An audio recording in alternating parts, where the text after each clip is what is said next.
dei momenti clou dell'antica fiera di Santa Lucia è proprio l'entrata dei cavalli in questo grande campo, in questo grande accampamento. Sì, allora questo è il ponte levatoio e naturalmente verrà manovrato da 2 persone all'interno e naturalmente è sempre chiuso e verrà aperto perché i cavalli usciranno e entreranno in questa parte, non si vedono ancora le corde, ma entreranno qua e faranno degli spettacoli col fuoco e naturalmente cavalli in corsa e gli spettacoli finali, i cavalieri dell'Apocalisse. Ecco, noi sappiamo che questa antica fiera ha avuto dei riconoscimenti importanti anche a livello europeo, un'attenzione particolare dalla Commissione europea, perché quante rievocazioni ci sono in Italia di questo livello?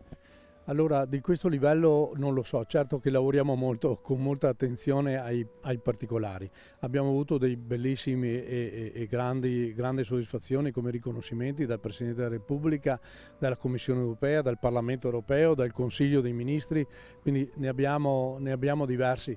E siamo anche premiati così, diciamo, come soddisfazione per tutto quello che facciamo, lavorando tutto il tempo dell'anno naturalmente, trovando le persone che possono fare, trovando queste associazioni che danno una mano e insomma c'è tanto lavoro ma anche tanta soddisfazione. Sì, allora le mura intanto dobbiamo pensare che qua c'è un parco pubblico, quindi non abbiamo nessun manufatto, quindi costruiamo il tutto. Qua abbiamo delle pannellature costruite appunto da noi che danno una simulazione di un castello, quindi noi qua ci troviamo al di fuori del castello dove avvengono tutti questi spettacoli. Ecco, la funzione delle mura naturalmente erano a quell'epoca difensiva, se vedete sopra ci sono delle torri di avvistamento, torri di guardia di avvistamento dove appunto c'erano le guardie che osservavano il fuori, ecco, tutto gli accampamenti fuori. Qui davanti abbiamo una banca, una l'abbiamo qua, ma una l'abbiamo che forse è più bella da vedere, è abbastanza completa, qua più avanti, perché all'interno di questo mercato vengono coniate le monete.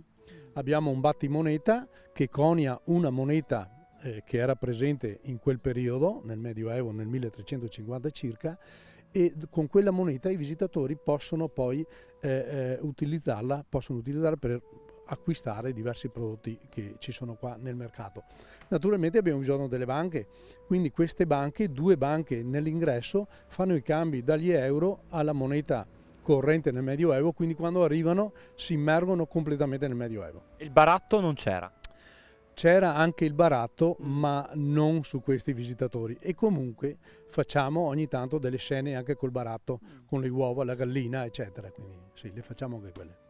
Questo è un argano a ruota, 2 persone camminano all'interno come su una ruota di criceto e naturalmente alzano delle pietre che porteremo in seguito e vanno sopra, dove sopra ci sono dei muratori che stanno costruendo una casa, una copertura, insomma, ecco, ci saranno appunto dei legni ma anche delle rocce che andranno su con questo argano a ruota. È un sistema di carrucole, veniva utilizzato nel Medioevo e anche a più piani, ad ogni piano veniva fatta la costruzione e poi veniva smontato e lasciato là e costruito un altro al piano superiore e via via così. Ecco, per questi aspetti tecnici avete anche l'ausilio di ingegneri o architetti che vi danno una mano o è proprio uno studio che fate solo voi come volontari? Allora, solo noi come volontari, però al nostro interno c'è anche un architetto.